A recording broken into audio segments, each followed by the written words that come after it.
कुंती। महाभारत में कुंती पांडवों की माता का नाम था। यदुवंश के राजा शूरसेन के यहाँ एक पुत्र जिसका नाम वासुदेव और एक पुत्री जिसका नाम कुंती का जन्म हुआ।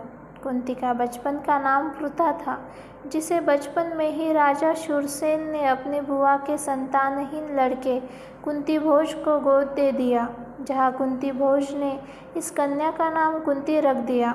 कुंती वासुदेव की बहन और श्री कृष्ण की बुआ थी। विवाह योग्य होने पर कुंती का स्वयंवर रचा गया, जिसमें कई राजा व राजकुमारों ने भाग लिया, जिसमें हस्तिनापुर के राजा पांडु भी थे। कुंती ने उन्हें जयमाला पहनाकर अपने पति के रूप में स्वीकार कर लिया। पांडु को 2 पत्नियां थीं, कुंती और माद्री। कहा जाता है कि आखेट के दौरान राजा पांडु ने हिरण समझकर एक किंदम ऋषि को मार दिया था, जिसके चलते मरते हुए उस ऋषि ने उन्हें श्राप दिया था कि तुम भी मेरी तरह मरोगे जब तुम मैथुनरत रहोगे। इस श्राप के चलते पांडु अपनी पत्नियों के साथ जंगल चले जाते हैं। वे सन्यासियों का जीवन जीने लगते हैं, लेकिन राजा पांडु को हमेशा इस बात की चिंता सताती रहती थी कि उनकी कोई संतान नहीं है।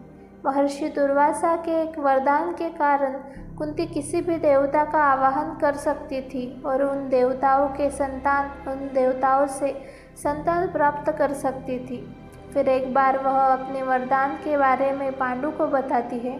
तब पांडु की अनुमति से युधिष्ठिर, अर्जुन, भीम आदि संतानें उत्पन्न करती है। कुंती माद्री को दुर्वासा ऋषि द्वारा दिया गया मंत्र सिखा देती है, जिससे माद्री 2 अश्विनी कुमारों का आह्वान करती है, जिनसे उन्हें नकुल और सहदेव नाम के पुत्रों की प्राप्ति होती है।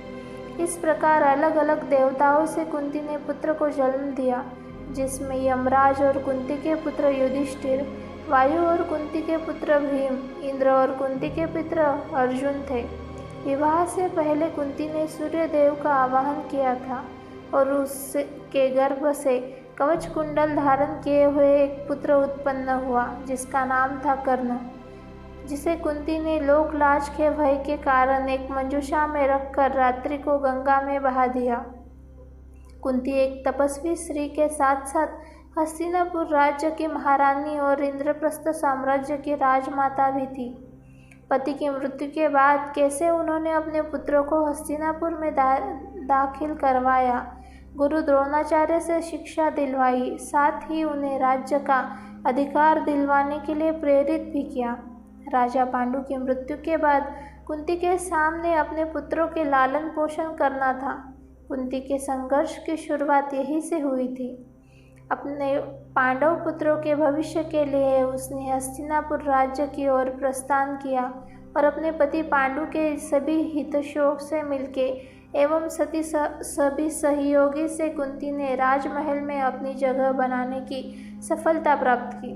राजमहल में कुंती का सामना गांधारी, शकुनी और दुर्योधन से हुआ, जिन्होंने उनके समक्ष कई समस्याएं पैदा कर रखी थी।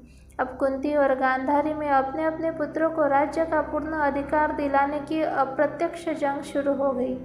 शकुनी और दुर्योधन ने मिलकर पांडवों को मारने के कई षड्यंत्र रचे। एक बार दुर्योधन द्वारा भीम को जहर देकर गंगा में फेंक दिया था। मूर्छित अवस्था में भीम बहते हुए नागों के लोक पहुंच गए। वहां विशैल नागों ने उन्हें खूब डसा। अत्यधिक डसने के कारण भीम के शरीर में जहर का असर कम होने लगा। भीम की मूर्छा टूटने पर उन्होंने नागों को मारना शुरू कर दिया। इस बात की खबर जब नागराज वासुकी को हुई तो वह स्वयं भीम के पास पहुँचे। आर्यक नाग ने भी भीम को पहचान लिया, क्योंकि स्वयं आर्यक नाग भीम के नाना थे। भीम ने उन्हें अपनी आप ही बीती सुनाई कि कैसे उन्हें गंगा में धोखे से बहा दिया गया। यह सुनकर आर्यक नाग ने भीम को हजारों हाथियों का बल प्रदान करके कुंडों का रस पिलाया, जिससे भीम और भी शक्तिशाली हो गए।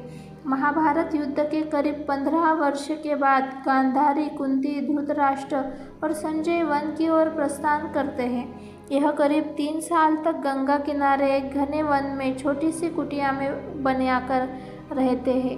एक दिन जंगल में आग लग जाती है, जिस कारण गांधारी, कुंती और संजय को कुटिया छोड़नी पड़ती है। पूरे जंगल में आग लगने के कारण संजय उन सभी को जंगल छोड़ने के लिए कहता है, परंतु धृतराष्ट्र उन्हें कहता है कि यही वो घड़ी है जब उन्हें मोक्ष की प्राप्ति होगी।